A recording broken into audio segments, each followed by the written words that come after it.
Right, let's bring in Country Director of Action Aid Nigeria, Andrew Mamedu, who's not a stranger to the House. Thank you so much for joining us. Thank you very on much Newsnight.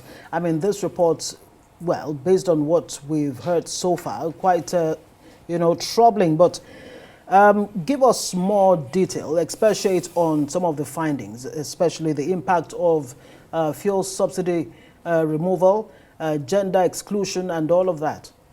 Okay, thank you very much. I think ActionAid had to go this route immediately after the President Bola Ahmed Tinubu took the decision to, of course, remove fuel subsidy and flotation of the Naira. And we had to go back memory lane. And it took us back to austerity measures. So from the structural adjustment program, if you could remember, where government 80s. Had to, yes, of the 80s. So government said we had to tighten our belt, we had to cut down on the public debts, reduce spending on public expenditure. Right. And since then, those have had huge impacts on the social sector. Our educational system started plunging, our healthcare system. So that's what has really brought us where we are today. So the university systems, even the primary schools, the secondary schools, the primary healthcare centers that we normally have. And that has continued. And these are, most times, these are measures that are put in place in response to the demand from the Bretton Woods institutions, from the World Bank, IMF, as part of the conditions to get more loans. So you have to get loan, you have to do all of this. And the question is, we've been doing this over the years, these austerity measures. Nigerians have kept tightening their belts, but currently we don't know what else to tighten. Right. So the question is, with all the tightening measures that have been put in place, with all of these policies that have been put in place, how are Nigerians coping? How are Nigerians responding to it? So what have you found out? Yeah, we found out touching heart-wrenching things that maybe I might not even be able to say most of them here. From, of course, eating cassava, eating wild yams, people going to the forest now to whatever they see that looks edible. That is what they do. Some parents now skipping meals and leaving meals for their children. Parents and children now alternating meals. So to this morning you eat, in the evening this person eats. What we call sometimes a 0-1-0. But in some instances, people now stay for 2-3 days without meals. The parents now that can vouch for their children that my child cannot steal, now find their children stealing because they've not eaten for 1-2 days, so they then go out and mother was giving a story today how the child she raised and the child had to go steal some things and she was shedding tears and the child said he was very hungry. Did you go to the extent of appraising what's happening in the rural areas and the cities? Yes, we did. So if you compare both, so urban poverty is even worse. So for rural poverty, they are still able to have some vegetables, and some of those vegetables are, of course, they're being wiped out right now. For urban poverty, their own coping mechanism would be sending their children now for house help. So you have a mother with 5 children, dropping 3 of the children at once from school and sending them for house help, marrying them out early. Huge number of those children now are prostituting, so they're giving out themselves to be able to make some money. As little as, you wouldn't believe it, as little as 500 naira, 1,000 naira, these people give them themselves for prostitution just to be able to have something to eat. So from education, so we have this very touching story of Daniel in Lagos, who used to go to school.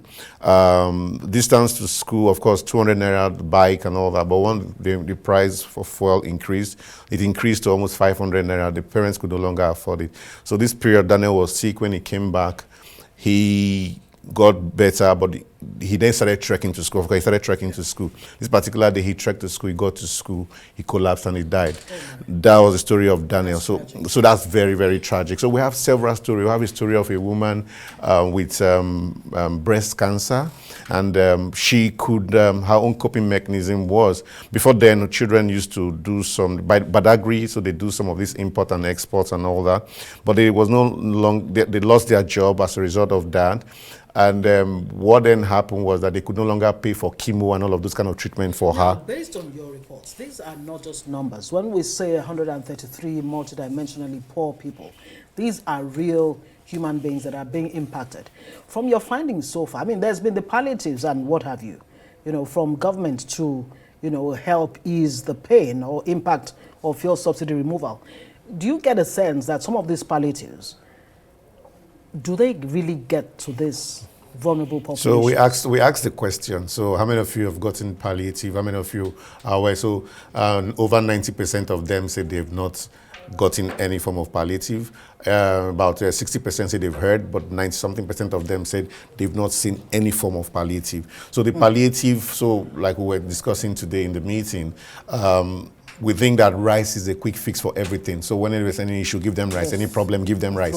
So we think that rice is the solution for everything, but that's not the solution. So the palliatives are short-term measures. We recognize that. But by the time it becomes a long-term sustainable, we think it's a long-term sustainable measure, then it's no longer working. Let's talk about those long-term sustainable measures. You recommended that government needs to come up with drastic measures. What kinds of measures are you talking about? The first one is, so when you talk about austerity, you're talking about tightening. So the tightening should come from the government. So let's start with austerity within the government. So sometimes when we say austerity measures, we think that we see it more reflected in the people.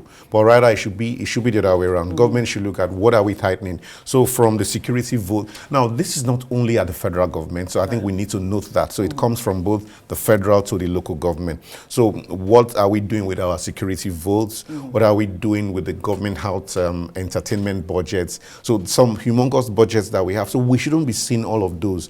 We shouldn't be deciding. So if we are saving 13 trillion, for instance, like the 11 trillion, like the World Bank said from the subsidy removal, what are we going to do with that? Who decides how it's going to be deployed? Yes. So we should not be having a debate. Should we get a presidential jet or should we build a vice president's residence? But rather, how are we putting it into farming and agriculture, to ventures that affects women, because the whole research was also showing that women and girls are the most affected. So they are the ones affected in this, the healthcare. The question is this: if we are here currently, you remember some 30 years ago, people used to tell us that in university they have up to half a chicken to themselves as meal. I experienced that, yes. You did, perfect. Drumsticks, jollof rice, ice cream, and all of that. Right now, with the school feeding program, you have 4 children sharing 1 egg.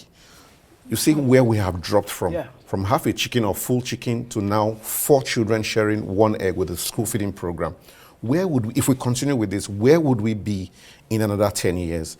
It is scary, and we need to look at how do we put in measures. It's not about stopping spending in the social sector, but how do we put in those austerity measures within government spending and prioritize what resources are going to. NMPC is a very good example. If we pick NMPC, it is quite still very opaque. How do we open up that sector and know what is going on there? And the resources that is coming out from there, how do we judiciously utilize it? The president has to have that boldness to be able to come into NMPC and open it up so that Nigerians are very clear around what happens with that aspect of our income generation. It's natural that you would talk about the NNPC because that's Nigeria's breadwinner. Andrew Mamedu, Country Director, Action Aid Nigeria, thank you very much for joining us, and thanks for your work. And I do hope that government and the appropriate authorities are listening and actually do something.